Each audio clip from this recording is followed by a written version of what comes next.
Market లో invest చేసి మీ డబ్బులు డబుల్ చేసుకోవాలనుకుంటున్నారా? సుందరరామిరెడ్డి గారి లైవ్ సెమినార్ కి అటెండ్ అవ్వండి. Hi viewers, India's largest digital media network Suman టీవీకి స్వాగతం. ప్రస్తుతం మనతో ఉన్నారండి motivational speaker and advocate Ushasri. అయితే నేను ఒక్కొక్కటి మీతో మాట్లాడుతూ ఉంటే నాకు అనిపించింది, అన్నం పరబ్రహ్మ స్వరూపం అంటూ ఉంటారు. అలాంటి అన్నాన్ని నిజంగా చాలామంది పడేస్తూ ఉంటారు. అది ఇంట్లో కానీ, అన్నదానంలో కానీ, ఫంక్షన్స్లలో కానీ, గుళ్ళల్లో కానీ, ఏమన్నా మిగిలితే ప్రసాదాలు కానీ అలాగా. నిజంగా దానివల్ల ఎలాంటి ఎఫెక్ట్స్ ఉంటాయి? ఫస్ట్ ఈ శరన్నవరాత్రుల్లో అయితే ప్రసాదాలు తెగ వండేసి పెట్టేయండి అని చెప్తున్నారు. అండ్ బాగానే పెడుతున్నారు. అంటే ఈ రోజు ఈ ప్రసాదం, ఈ రోజు ఈ నైవేద్యం అని. చాలా మంది గమనిస్తే ఆ ప్రసాదం దేవుడి దగ్గరే ఉంటుంది. పొద్దున్న ఏదో పెట్టి వెళ్ళిపోతారు, సాయంత్రం సన్న దోమ ఏదో వస్తుందో తీసి పడేస్తారు. గమనించే ఉండవు, అలా చూసావా? సన్న సన్నవి. అండ్ ఎప్పుడైనా ఎస్పెషల్లీ ప్రసాదం కింద మనం పెట్టినప్పుడు భగవంతుడికి ఎప్పుడైనా సరే ఆ ఎనర్జీ ఇవోక్ అవుతుంది. టేస్ట్ కూడా చాలా బాగుంటుంది. అవును, నీకు గుళ్ళో ఇచ్చే పులిహోరకి మనం ఇంట్లో చేసుకున్న పులిహోరకి చాలా తేడా ఉంటుంది. అండ్ నువ్వు కరెక్ట్ గా మంత్రోచ్చారణ చేసి అమ్మవారికి షోడశోపచార పూజలు కనుక చేసి అమ్మవారిని అక్కడ ప్రతిష్ఠించి ఆవిడొచ్చి అక్కడ ఆవహించి కనుక మనం ప్రసాదం పెట్టగలిగితే, నిజంగా భగవంతుడు కనుక దాన్ని స్పృశిస్తే మనం పెట్టిన ప్రసాదం కూడా చాలా టేస్ట్ ఉంటుంది. నా ఇంట్లో చాలాసార్లు జరిగింది. అసలు పక్కన వండిన గిన్నెలోకిను ఈ ప్రసాదానికి చాలా తేడా ఉంది. ఇదేంటి షా ఇంత టేస్ట్ ఉంది, ఇదేంటి అంటే అది అమ్మవారు లలిత చేశాం కాబట్టి దానికి ఎనర్జీ వస్తుంది. సో ఎస్పెషల్లీ వేరేవి మళ్ళీ మాట్లాడతాను, కానీ ప్రసాదం ఏదైతే భగవంతుడికి చిన్న మంత్రోచ్చారణో ఏమీ చేయకపోయినా భగవంతుడికి అర్పించింది వెంటనే ఆ హారతి అది ఇచ్చిన తర్వాత ఒక 5-10 నిమిషాల తర్వాత చక్కగా డోరేసి తీసిన తర్వాత మీరు దాన్ని తినండి, కన్జ్యూమ్ చేయండి, లేకపోతే ఎవరికైనా పెట్టండి నలుగురికి. ఎందుకంటే అది భగవంతుడు స్పృశించిన అన్నం, భగవంతుడు స్పృశించిన ఫుడ్. అది దాంట్లో ఆ ఎనర్జీ ఇవోక్ అవుద్ది. మనం తింటే ఫస్ట్ మన రోగాలు తగ్గితే మన బ్రెయిన్ బాగుంటుంది, అన్నీ బాగుంటుంది. అందుకనే ప్రసాదాలు పెడతారు, రకరకాల ప్రసాదాలు పెడతారు. కన్జంప్షన్ భగవత్ శక్తితో మనం మళ్ళీ మన శరీరంలోకి ఆ శక్తి రావాలి. ఇది ఎవరన్నా చెప్పారా నీకు? సో ఇది ఇంకోటి. నెక్స్ట్, అన్నదానాలు చేస్తున్నారు, చాలా మంది మారారు. కోవిడ్ తర్వాత రకరకాల పండగల్ని ఇదివరకు కూడా సెలబ్రేట్ చేయని ఒకేసారి భక్తోన్మాద స్థితికి వెళుతున్నారు జనాలందరూ, వచ్చేసి గుర్తి.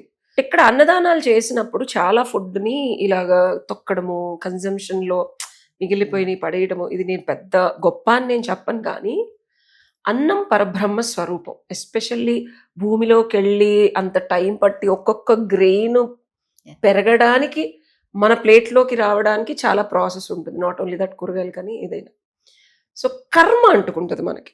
ఎస్పెషల్లీ నేను రెస్టారెంట్కి వెళ్ళినా లాస్ట్ వరకు తింటా. పెద్ద పెద్ద హోటల్స్లో కూడా నా ఫ్రెండ్స్ ఏంటి అట్లా తింటావు, అలాంటి యాటిట్యూడ్స్ వచ్చేసాయి. రెస్టారెంట్కి వెళ్తే మనం సగం తిని వదిలేట పెద్ద స్టైల్ అనుకుంటారు. పూర్తిగా ప్లేట్ నాక్కొని తింటాం.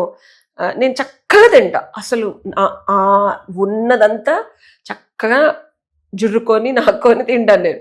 ఏదైనా ఫుడ్ మనకి దాన్ని తినాలని రాసిపెట్టి ఉంటేనే మన వరకు వస్తుంది, లేకపోతే రాదు. అసలు భగవంతుడు నీకు ఇచ్చిన దాన్ని నువ్వు కన్జ్యూమ్ చేయకుండా వదిలేస్తే ఇట్స్ ఆ కర్మ నీకే వస్తుంది. అండ్ ఆఖరికి తినడానికి కూడా ఉండదు. దెర్ వర్ డేస్ వేర్ నేను ఒక 50,000 సరుకులు కూడా పడేసిన రోజులు ఉన్నాయి 10 ఏళ్ల క్రితం. ఈ రోజు నేను అనుభవిస్తున్నాను ఆ కర్మ. ఇది నేను అనుభవంతో చెప్తున్నాను. అంటే అంత అవసరం లేదు సరుకులు. డీమార్ట్కి వెళ్ళి కొనేసాను. ఇప్పుడు బాగా ధనం ఉండేది 10 ఏళ్ల క్రితం. సో ఈ రోజు రైస్ కొనుక్కోవడానికి కూడా నా దగ్గర డబ్బులు లేని స్థితికి తీసుకొచ్చింది. I'm really enjoying this. మనం ఏం చేస్తే మనకు తిరిగి వస్తుంది అనే దానికి నేనే ప్రత్యేక. రైస్ కొనుక్కోవడానికి కూడా డబ్బులు లేవు నా దగ్గర ఈ రోజు, లైక్ టుడే. సో భగవంతుడితో గేమ్స్ ఆడినా పర్లేదు, క్షమించేదో వదిలేస్తాడు. కానీ పంచభూతాలతో కనుక గేమ్స్ ఆడితే పంచభూతాలు కనిపించకుండా గాలిలో తీసుకెళ్ళిపోతుంది, చంపేస్తుంది మనుషులను అట్లా. So you need to be responsible to the భూమి, ఆకాశం, వాయువు, అగ్ని అన్నిటికి. సో నీ ఇష్టం వచ్చినట్టు చేస్తాను నేనంటే కుదరదు. Everything will be accumulated. నేను ఏదైతే వేస్ట్ చేశానో అదే సరుకులు కొనుక్కోలేని పరిస్థితి తీసుకొచ్చింది.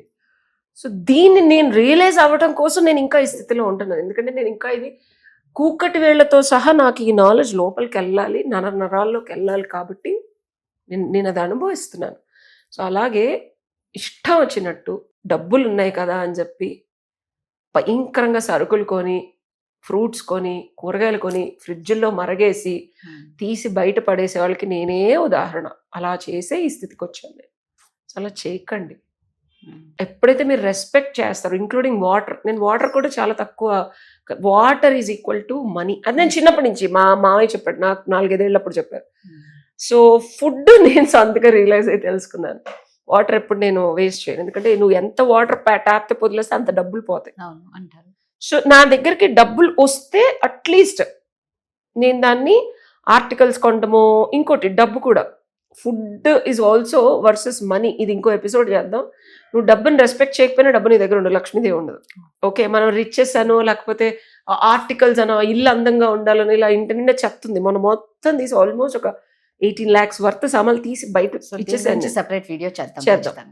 సో అన్నం పరబ్రహ్మ స్వరూపం, అండ్ అన్నం భగవంతుడి కన్నా అన్నపూర్ణాదేవిగా మనం రూపాయి దానం చేయడం కన్నా అన్నదానం చేయడం అనేది మనకి పుణ్యాన్ని ఇస్తుంది. ఎప్పుడైనా మనం పితృపక్షాల్లో కూడా పంతులకి మనం వాళ్ళ నిత్యం వాళ్ళు తినేవి మనం తోటకూర, రైస్ ఇవన్నీ దానం చేస్తే, ఎప్పుడైనా ధన దానం కన్నా అన్నదానం ఈజ్ ద ప్యూరెస్ట్ ఫార్మ్. ఎందుకంటే సార్ మీ ఉప్పు తిన్నాను సార్ అంటే అది గుర్తుంటది, నిజమే, ఇంకేం గుర్తుండదు. కడుపు నింపి ఆకలికి ఉన్నాడు, కడుపు నింపితే గుర్తుంటది.